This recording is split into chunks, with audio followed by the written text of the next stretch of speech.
On a recent trip to Southern California, I had the opportunity to sit down with Ross Blocher of the podcast Oh No, Ross and Carrie. We talked about how the podcast came to be and some of his favorite episodes. Okay, so this is Jess from The Friendly Atheist. I'm here with Ross Blocher. Hello. Hi. So we're here in a hotel room in Pasadena, California, because I'm here on a weird trip. And Ross deigned to hang out with us, so thank you for joining us, first of all. Oh, well, you're very welcome. Thanks for having me, and welcome to Southern California. Thank you. It's warm. Yes. And not Chicago. This is as cold as it gets here. I'm going to live here forever. I love it. So I'm a huge fan of your podcast, so I would really love to hear the genesis of it. Like, how did you and Carrie start it? Yeah, so our show is Oh No, Ross and Carrie, and we invest... If I was a good host, I would have led with that. We investigate fringe science. Oh my goodness. I did a whole printout of like all the things we've done because I was going to use it as a reference, and of course I left it. Whatever. I will try to remember everything I've done in the show. I'm a professional, so I really wish you were also a professional. Right? That would help. One of us should be. Yeah, both Carrie and I met each other at the Center for Inquiry Los Angeles, and I had found that from listening to podcasts. I remember hearing about it on Point of Inquiry. I had already been part of the Skeptic Society, and so I met her at CFI, and we would be going to lectures together. And I think we got to know each other best at the book club meeting. I'm still part of the book club there. And, you know, we'd kind of get each other's references where other people didn't. Yeah. And we're like, hey, fellow young people. Because it was still a time in, I think, skepticism, atheism, where... Old white guys. Yeah. I'm familiar. Fair amount of that. And I like old white guys. And someday I will be one, too. But, yeah, it's just, you know, we kind of hit it off on certain cultural things. And then... what really started the podcast is that one time, I think it was Carrie who'd found out about this Kabbalah meeting going on at the Kabbalah Center, and you know you could go learn what the importance was of the moon rising over Taurus or whatever it was. Who doesn't know that though? Right? Yeah, exactly. And so she said, "Does anyone want to go to this?" And I said, "Oh yeah, that sounds awesome." And that's how I got into this whole skepticism thing because I was interested in people who disagreed with me. Even when I was a Christian. So I thought, oh, this will be great fun. And so we went to that, but no one else wanted to go. And when we got back, they were immediately besetting us with all these questions. Oh, well, what did they say? And did you ask them if blah, blah, blah? And so we tell them all these stories, and we're thinking like, okay, well, what's wrong with you? You wanted to know this, but you didn't want to come along? Right. And then, you know, that's when the little light bulb shoots up. And I remember Carrie at one point saying like, hey, you know what? This actually could make a show. And I said, I've been thinking about that too. And already at the time, there was such a preponderance of shows on skepticism, atheism, secularism. I'm familiar. Yes. I'm a part of that. That's right. Yeah, we know that intimately. And so that was a hesitation, which was just, you know, do we need another one? I already listened to a bunch of them. Has to be something new. And so I think what was unique about our approach in investigating fringe science, paranormal, supernatural, is that we would do it firsthand. We'd go in there ourselves, and as the tagline says, so you don't have to. That's so most recently, or the most recent episode I've heard, I'm sure you're doing other stuff. Are you struggling with that water bottle? I'm just trying to do it quietly and slowly. No, well, we blew the lid off that one. So most recently you went to see the Long Island medium whose name is... Teresa Caputo. Caputo, and her hair. Yeah, well, it's hard not to see her hair. So I feel like... So I've listened to your whole podcast. I feel like that was one of the first times that you seemed like... Or I got mad. Yeah, you were not... Yeah, it's funny. I had a few friends who listened to my show for the first time when they saw her come up as a topic. A thing they've heard of. Like, I guess I'll get on this. And, yeah, and they were saying, no, I thought they were fair criticisms and blah, blah, blah. And I was kind of relieved by that because I thought that was really the time where I'd been the most assertive in saying, you know, she is preying on people. Yeah. Like, she's a shitty human. Yeah. We need to bring that to people's attention. Yeah, for anyone who's not familiar with Teresa Caputo, she is on TLC. She has a She has a TV show where she, just approaches people in supermarkets and wherever. Yeah, is that the conceit of her show? She just like walks around to people. Yeah, in odd locations, and then she's not what you would expect from the stereotypical psychic. So she's not wearing the deep makeup with the shawl or anything like that. Lack of shawls. Yeah, she is this Long Island woman with very loud voice. Anyway, she'll come by and all of a sudden she's communicating with your dead relatives. And so we got to see her do her shtick kind of firsthand. And it was awful because, one thing that she was doing that will immediately buttress my position is telling the families of victims of suicide, people who'd killed themselves, that their loved one did not kill him or herself. We didn't mention on the show, but there was one guy and he had shot himself, and she said, but I feel it wasn't a clean shot, so they're describing, that's true, it kind of, went off center. Yeah, the trajectory of the bullet. And she's saying, because I feel like he was just cleaning it. I think, no one cleans their gun and shoots themselves through the head. I mean, or at least that has to be incredibly rare. I should be careful what I say. There might be people listening. Regardless, she doesn't know. No, right. Regardless of whether that statistically is likely. What a horrible thing to say. She doesn't know. And it turned out with one family, it was a hanging, someone who'd hung themselves, and she was saying that, or hanged themselves, so I guess it's always hanged with a I literally human. thought that. I was like, how shitty would it be to correct his grammar? And so I didn't. Oh, okay. No. Correct my grammar at any time, and I'll try to jump in and correct my grammar, too. But she was telling that family as well that, this man had not meant to hang himself. He had thoughts at the last minute and, slipped or something. And they were going to his memorial the next day. That's sick. So That's sick stuff. Super recent. Well, I think the one that sort of got under my skin the most was somebody had cancer, they died of cancer, and she was like, there's no cancer in your genes. Oh, yeah, she was telling a daughter whose mother had died of breast cancer, but I don't sense it in you, you're fine, you don't need to worry about it. She actually told her, you don't need to get the checkups. And we wanted to go down and just smack. So I feel like it's justifiable at some point to say, your loved one didn't mean to commit suicide. That's horseshit, but arguably it could give peace of mind to the survivors. But when you're don't worry, you'll never get cancer, bye, that's... Yeah, and that's not her decision to make about, right, how people are going to come to closure or deal with their grief. But, as we argued, I think making people think that their loved one is still there, floating around them, even changing their opinion on certain things over time, it just doesn't strike me as ethical. Yeah. To say the very least. Yeah, so usually we take a very kind of cool observer standpoint. You do. I'll give you... you certainly seem to go and be whatever. We're not here to... I mean, obviously you're here to some extent to judge them, but you're not trying to call somebody out right away. Yeah. And we didn't we didn't get up and yell at her or anything like that. Which would have been satisfying. Sure, for us maybe. So do you have a favorite thing that you did, episode you recorded? It always comes back to the Mormons. They were really such an important part of our... That was a fascinating thing. And for listeners who haven't listened to their podcast, which I would certainly recommend... Thank you. You guys went through and were baptized into the Mormon Church. Yes. Which is bonkers. That is a lot to delve into. Yeah. We went through, 6 months. It wasn't every single day, but pretty regular. 6 months of meeting with our missionaries. And it was enough times and over enough time that the young elders would be swapped out, and so we'd have kind of these new recruits coming in every now and then, and they'd bring in backup because we were asking tough questions, and we got more and more inculcated into the Mormon religion, and then were baptized, like you say, wore the white jumpsuits and everything, because even though we were voicing our concerns, they were really assuring us, I think it will really help to go through that baptismal experience. You'll feel the Heavenly Father. Oh, they thought that you would feel it.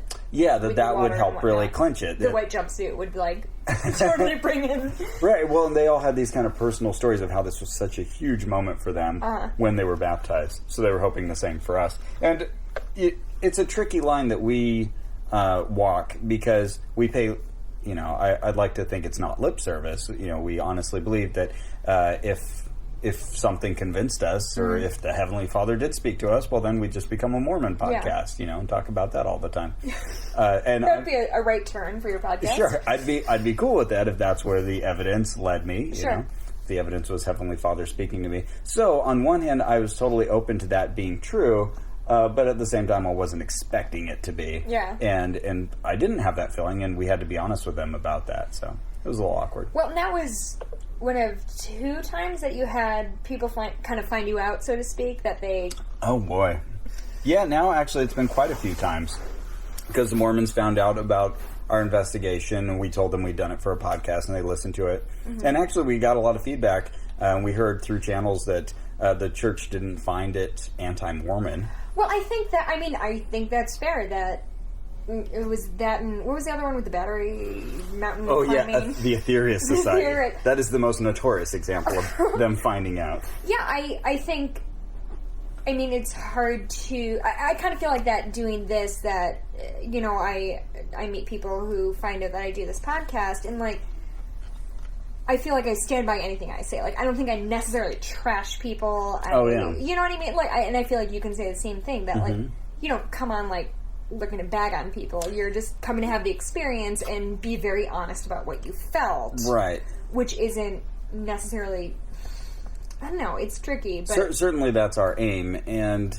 But it's hard when you're faced with that, with, the person you're talking about. Yeah, you're talking to a different audience, and even though you're behind what you say, if you were talking to them face-to-face, it would be a different conversation. Of course it would. Different starting point, and you'd try to find common ground, work your way, and with our listeners, generally, we're kind of at a different starting point. So you assume your listeners are like-minded. So the Atheist Society, a small group of UFO...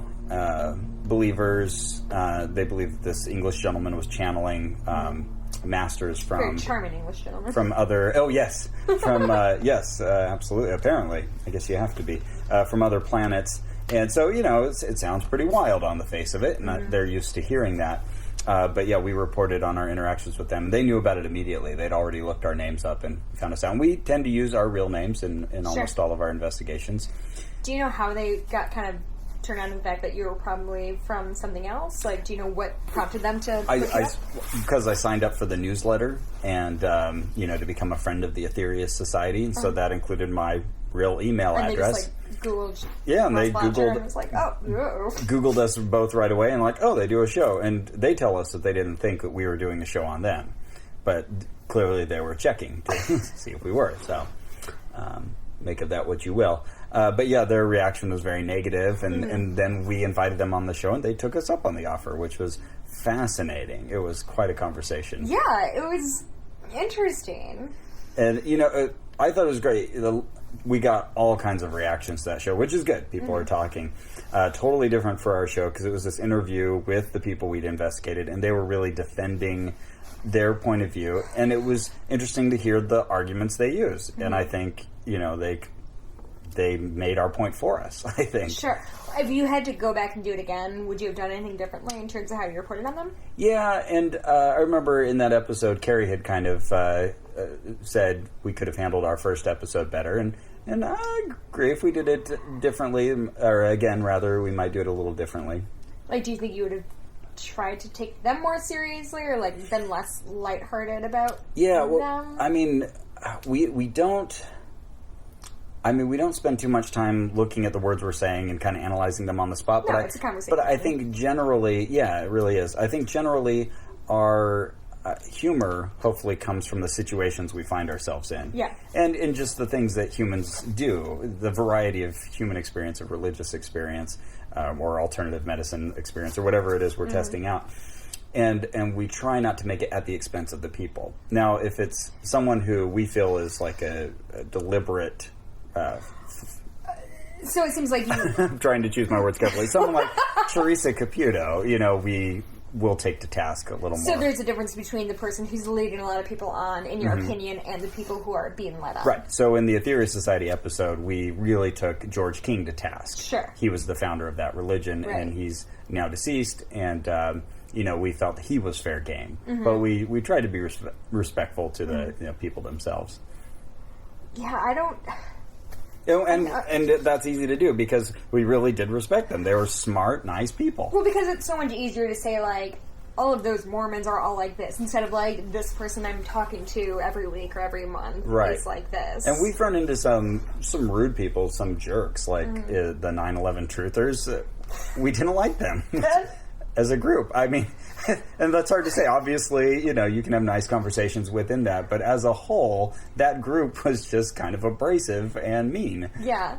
That was the one... For some reason, when I remember from that episode, it was...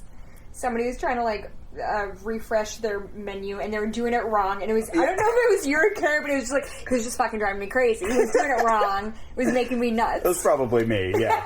Because, I use computers a lot, and it was some sort of really wasteful use of the computer. Their time. And I was like, I could fix this for you, but I'll just stay here. Do you have anything that you really want to investigate, but you either don't have the funds or don't have the time to commit to it? Well, everybody always asks us about Scientology. They want us to do a Scientology episode. We want to do a Scientology episode. Well, you're in the right part of the country for it, because I've seen... We're in the perfect part of the country for it. Yeah, like literally down the block. We can go now. Yeah. I mean, if you're free. We just started an investigation this past Sunday, actually, and it was right next door to, like, the major Scientology building.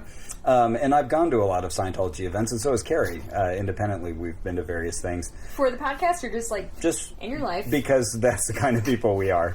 Yeah, way before we'd even thought of the podcast, I'd already gone to the, Author Services International building and with the a Elron. specific goal, or just like, I want to see what these people are up to? They put on a performance a few times. I've been there, and one time I finagled this fun behind-the-scenes tour of, like, their vault, like, where they show you how they preserve... Where they have their stacks of gold? Yeah, well, they show you, like, how they preserve L. Ron Hubbard's recordings on nickel-plated discs. I was hoping you were going to say body, and I was so excited for a second. Oh, that would have been fantastic. Yeah. No, I don't believe that's the case. That would make a great story. But, yeah, like, these nickel-plated audio... records? Yeah, records, yeah. They have, like, this thin... metal foil on top of them, so you peel them back like one of those cans that has like the I'm trying to think sardine can? Yeah, something like that. Is this the 1940s? Why did I say sardine can? No, that's a very good analogy. And then they have like these turntables that you could put the records on and play them back, and they're right, and they're hand cranked and solar powered. Because they're supposed to last for tens of thousands of years. Oh, that's how we do all of these podcasts. And survive post-apocalypse. Nickel. Oh, good, you're going to burn it up. Yeah, absolutely. It's expensive, but it's worth it. Nobody wants to lose this conversation. God forbid. So yeah, we'd already been to a number of Scientology events, but yeah, we want to actually try to work our way up the bridge, and we should do it before they have photos of us posted, at every Scientology center, where they're like, you guys are not allowed. So, I don't know, again, that's one that would... like, double down on donations. It would take a lot of money. Yeah, but also, if we try to do, like, fundraising, we can't, like, name, hey, we're doing a Scientology fundraiser, because then everybody, then word will get out. Yeah, I mean, have you ever been able to do that? Like, we want to do XYZ, but we need more money to do it? Well, that's the first example that comes to mind. Yeah. There's other things that are really expensive, that we've passed up, that we would love to do, just because there were thousands of dollars and, our budget is kind of limited. Well, actually, I could say one that... No, I can't say one that we did do. Carrie would get mad at me. It's fine, Carrie. We're cool. There's a follow-up to one of our previous episodes. Oh. The exorcism one that involved a lot of money and that's still in progress. So we have paid for some big-ticket items. Yeah. But there's other ones that, would either involve travel. Mm-hmm. So usually we just stick to Southern California unless we happen to be traveling for other reasons. Sure. And yeah, sometimes like it'll just be a course where, this is $3,000. And I'm like, sorry. Well, there's other things we can do. Was it you who did the Bigfoot one? Yeah, I went to the Bigfoot Discovery Museum. That was Northwest? My hometown, Santa Cruz, California. In Santa Cruz? Uh-huh. I don't... Have you ever, gone out and you're like, what if I actually see a Bigfoot? What would I actually do right now? Oh, I think about that all the time. I would love it. I would chase after him. Or her. Thank you for being gender specific. Yes. Trying to be inclusive here. Yeah, we of all Bigfoot feet. That's great. So you said Mormon one is your favorite, but what about the one-off ones that you did, like the psychic or palm reading, things like that? Did you ever have a moment that you're like, wait, I don't know, this person might be... Have you ever had, like, a close moment? Oh, let me think. It seems like we've mentioned that before, where we've had maybe a psychic who was pretty perceptive. Pretty in tune. Might be our, white dove. Yeah. The proverbial. Oh, wait, you know what? If you think of something, let me know. But you said you have done cold readings before for people? Yeah. Do you have a background in that? No, it's just when I got into... Well, I mean, what constitutes a background in cold reading, one might ask? I've done it before, I guess, it's a background. So, it was always something I was interested within skepticism, just when I learned those kind of Barnum statements. And so it's like having magic tricks handy. You want to be able to do it as just kind of a party trick. And so I'd memorize some of those generic things that you can say to a person. This is getting harder in the digital age, but still, I sense that you have a box of photos somewhere that you haven't organized. Oh my God, I do. Yeah? It's in our... Yeah, we have... Mikey and I have And of course I need to command that... Yes, you do. Of course I do. And... it's my storage unit. And then, you can add something on top of that. And Teresa Caputo's There are embarrassing pictures in there. Right, exactly. Oh, she missed an opportunity with this one woman where her daughter had passed away and she had the phone of the dead daughter. And I would have totally thrown in there, and there were some things in there that you saw that she was really hoping you wouldn't, or she's embarrassed about. She could have said that, and that would have been a great hit. So tell me why you're not hitting the road as a psychic and making Teresa Caputo money and having Teresa Caputo hair. Yeah. Well, I might still go for the Teresa Caputo hair. Listen. Well, I don't know. I don't feel any draw to that. Like that. But do you ever think of that, like, as somebody who's a notable skeptic in certain circles? Don't you ever think, like, listen, if all someone knows, like, oh, I found Jesus, guys, I found him. Man, I'm gonna write a book and I'm gonna go on tour. You can make $1 million. I'll be honest. That idea has passed through my head. Not as like, oh, I should do this. This should be the plan for my life. But just like, wow, think how much they would embrace you. I mean, that's what happens with other people who have left atheism. I don't know if it's a good example, but Anthony Flew when he renounces atheism. That's a whole long story. Then immediately, the Christian's like, oh, this is great, and then you sell lots of books and get speaking engagements. So yeah, that would be a good way to retire. Well, you have the one atheist who became a Christian, and then the bajillion Christians who became atheists. Sure, they don't get book deals. Right, exactly. Maybe we should give them book deals. Yeah, I don't know. There's a lot of books floating around. Right. But well, what's your background? I probably should have led with this. Oh yeah, well, good at my job. I'm definitely a product of Christian culture. Was raised. I never would have claimed any particular denomination. I would have said, oh, I'm just a Bible-believing Christian. But did you grew up going to a church? In retrospect now, I can say I was raised in the Assemblies of God Church, which is very evangelical, Pentecostal, all about being filled with the Holy Spirit. Speaking in tongues? Yeah. Oh, did you? Only once. Yeah. And? Which is a great story. Okay. This is wild. I was, I want to say... 12, 11, something like that. I'd have to Prime look. Speaking in tongues age. Yeah, totally. And it was this summer Christian camp. And if you've ever seen the film Jesus Camp, yes, it was that. Horrifying. Totally, it was that. And so I remember, for example, just to set the stage here, it was in Chico, California. We drove up for the weekend, and my whole church at the time was involved, but my mom was there, my sister was there, and for example, there was this speaker who had told us about how dangerous Hollywood media was, and so he called out certain films and kind of shamed anyone in the audience who'd watched Silence of the Lambs.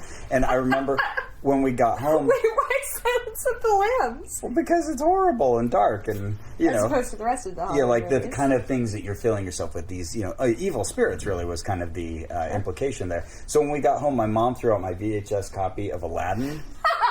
I was so mad about that because he played one clip from the film where the Sultan comes out and says, "Praise Allah," and that was enough to indict it. Oh, you shouldn't have this in your house. So yeah, I lost. Thankfully, I'd already memorized all the songs. Too late. Gotcha, Mom. Yeah, right. Take that. But okay. So anyway, so shoot forward to one of these praise sessions. They would bring in this group, and there's now a few of them who do this, but this was a group called Radical Reality, and they were led by... Choice of words? Yeah, right. Donnie Moore, he was the, chaplain of the Oakland A's or something like that, at least that's what he said, and they would do these feats of strength, and so they'd rip up telephone books. It's a Festivus thing. Yeah. I think you're confused. That's right. Yeah, this is Christianity for the rest of us. They'd like roll up frying pans, and they would set up these giant like stacks of bricks. And then they would make a really important point of saying, like, okay, well, there's 10 bricks here, but... This is the Jesus stack. It's not like you just break 3 of them and the rest of them break. Look, you can break 5 and then it stops right there. You need strength. And so, they show you Jesus, can make you buff like them. And... Okay, so... buff like that. Yeah, I guess that's the implication, That's like the ads making you think, oh, if I smoke these cigarettes, women will hang out with me. Oh, yeah, that happened to me. All the attractive ones. Oh, really? And so anyway, the leader of this, Donnie Moore, after they'd demonstrated their Christ-given powers, they had us all come up. They did an altar call. Come up if you want to be filled with the Holy Spirit. Well, yeah. I mean, I was really ardent Christian. This was a serious moment for me. So I rushed forward with, I want to say like 100 other people. And Jesus. And Jesus, sure. He was there, of course, right. And so we were all gathered together, and like everyone's lifting their hands and singing God, and some people are just like immediately going into speaking tongues, and it's hard for me. It's just not coming to me, and I'm kind of trying. And so they're telling us, well, find a phrase and repeat it over and over. So I'm saying, I love you, Jesus. I love you, Jesus. I love you. It's like one of my investigations, but back when I was still actually believing this. And so I kept doing that for a long time, and still it wasn't working. I remember just kind of out of the corner of my eye, kind of seeing there were maybe 6 other people still standing, then 4 or whatever. And okay, don't focus on that. Just focus on Jesus. And so finally, Donnie Moore came by, big bulky guy, and he was going to help out whoever was having problems with this. And so he came by and he pushed me on the forehead, with the palm of his hand, pushed me backward, and people were there ready to catch me. They caught me, and I started speaking in tongues. Trust fall. I was just, it was a trust fall, and I was just babbling, and it was a euphoric experience. You know? It was, it was a hot room, I think, and I'd been repeating this mantra, and I was lightheaded, and I was speaking in tongues. It was crazy. That's the only time I've done it. Like, do you feel, do you feel betrayed by that experience, or do you think it was sincere? I do, and I can see why people would feel like, oh, this is a real deal. And so I think it's, a real phenomenon that you can kind of trigger. It's, it's nonsense, too. People have tried to examine glossolalia and find, syntax or shared patterns. And it turns out it's gibberish and almost never a real language. Exactly, people tend to Right, it's just claim. People kind of mimicking what they think a foreign language should sound like, or whatever comes naturally from their lips. Did you have something specific that made you lose your faith? Yeah. Well, it took a while.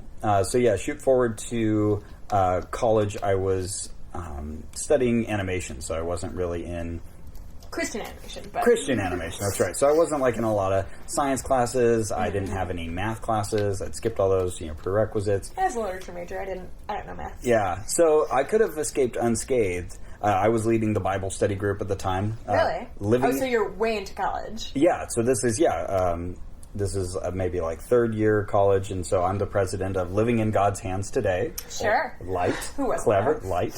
And so I'm leading prayer at the flagpole meetings and regular Bible studies.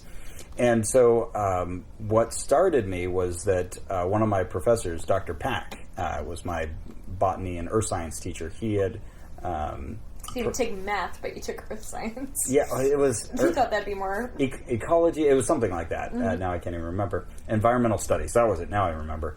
And botany from him as a teacher. And he had given us, as extra credit, you could go to these lectures and just kind of provide a written summary. And I had the highest grade in the class. Whoa, yes. That's how you got a podcast. But I thought, well, this sounds really interesting. And it was just random topics like, what's at the edge of the universe, or, the decline of the Y chromosome. I was like, I want to know about this stuff. So I was going to these lectures, and I went to every single one. This was the Skeptic Society. Michael Shermer's outfit in Pasadena, here in beautiful Pasadena. Yeah, that's how I got started. And so I went there for a year and a half, and I had my arms folded, and anytime someone would say something kind of derogatory towards Christianity or something about evolution, because I was a creationist, I would be muttering. You're a creationist. I was. You're full fledged. I was taught from a Bob Jones a university textbook Woof. in high school. Yeah, right? And I remember having debates with friends like in college, and I'd been taught all these ways to argue against evolution. So yeah, anyway, so I sat there, but I kept going back for a year and a half, and I was reading all these books, and eventually I just realized, wait a second, I really do honor truth, and that's important to me. Can I even evaluate the truth of God? And so, yeah, I had to have this protracted conversation in my head. Did you have a moment, or was it sort of like... I had a moment. Yeah? Yeah, I was driving... Was it hard? It was hard. It was really hard. And I was bummed out, because I wanted God to be real, and I was constantly talking to him, and finally, I was driving home one weekend up back to Northern California, and I was like, I'm going to get to the bottom of this. I'm going to figure it out. So I'm driving by myself in the truck, and I'm having this conversation with God, saying, I want to know you if you're real, but I need more. And, this is over the course of many hours, but essentially I'm going to try looking at the world this way and, just be honest about these feelings. And I remember getting out of my truck to fill up with gas at one point, and it was a physical sensation. Like all of a sudden the sky just felt like thin, like it was this cosmic perspective of, you always hear like the thickness of the atmosphere is like, the width of an eggshell proportionally. And it was like, oh crap, it's just space up there. That's all there is. And I felt like I was going to fall off the planet or something. And it was this almost sinking feeling in my stomach. But then ever afterward, it was a really liberating feeling. And I won't say I never looked back in that, I'm actually still part of the Christian community I was with at the time. Oh, yeah? Yeah, I run I help, administer their website and podcasts and stuff like that. And, do they know you? Yeah. Oh, yeah. And they're cool with it? Yeah, I'm just the village atheist, and they're cool with it. Yeah, actually, they're great people. It's a Presbyterian church. But anyways, yeah, so I retain those roots, and I still read Christian books and listen to a lot of Christian music. And I kind of keep my ties there and very culturally have that influence still. I just stopped believing, haven't gone back. Well, that's so interesting because there's a lot of talks about why religion is important. A lot of it has to do with the culture of it or the community of it. And you have managed to hold on to those ties without the kind of bullshit that goes with it. Yeah, and that was important for me to not throw the baby out with the bathwater. I remember saying that phrase at the time, and I didn't want those friendships with people at the church to be contingent on just this one thing, that we disagreed on because we had so much else in common. Sure. So yeah, I've still maintained those friendships and try to. Do you have any thoughts about the thing that's kind of getting bigger of the Sunday meetups or the Sunday... Oh, Sunday Assembly? Sunday Assembly type thing? I've definitely been going to the one here in Los Angeles. Oh, yeah? Actually hosted and co-hosted 3 of them. Oh, we should go. I'm going to be here on Sunday. Oh, are you? Oh, cool. No, we're not going to be here on Sunday. When are we leaving? Oh, we're leaving Sunday morning. Oh. I could have been there. Bummer. That's too bad. We'll be back. Well, they only do it once a month, so it's only this coming Sunday. But yeah, my buddy Brian Keith Dalton will be co-hosting this week. Sure. And we've co-hosted in the past, and it's fun. I think it's a good idea. The tricky thing for me is that my Sundays get pretty busy just with the podcast. Usually there's something going on that we want to do. And then, theoretically I could be going to my church. I haven't done that in a while. Or I could be going to a CFI lecture. There's so many things competing for my time on Sunday. So it's always a difficult day because I have to choose between 3 or 4 things I could do. Yeah. It's interesting. And I know you have a son. Mm-hmm. Is he? I don't know how your wife believes. Are you? And obviously, if you don't want to talk about it, you don't have to. But are you giving him access to religion? Or are you trying to sort of push him towards science? What's your philosophy on? Well, I lucked out in that my wife came over, with me to the disbelief side, and it didn't take that long. We just kind of talked about it, and she wasn't that. Gung-ho to begin with. Sure. I always wanted her to be a more ardent Christian, and then she kind of came over to my side, and... Wait, so you started dating or were together when you were still Christians? Yeah, we're high school sweethearts. So, we were already married, and our son was, maybe 3 by the time I officially said, really? I don't believe anymore. Oh, that's kind of an interesting thing. And she swung back with you? Yeah. So midstream, I had to kind of reevaluate my parenting strategy, and I remember thinking, there was this Christian song that was popular at the time. I'd hear it on K-Love radio. I want to be just like you, 'cause he wants to be just like me. And, can you please keep singing forever? Help me be a holy example for his innocent eyes to see. Help me be a living Bible, Lord, that my little boy can see or read. Yeah. I love that song. There you go. Okay.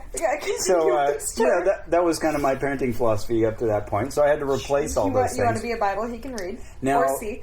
Yeah. One or the other. And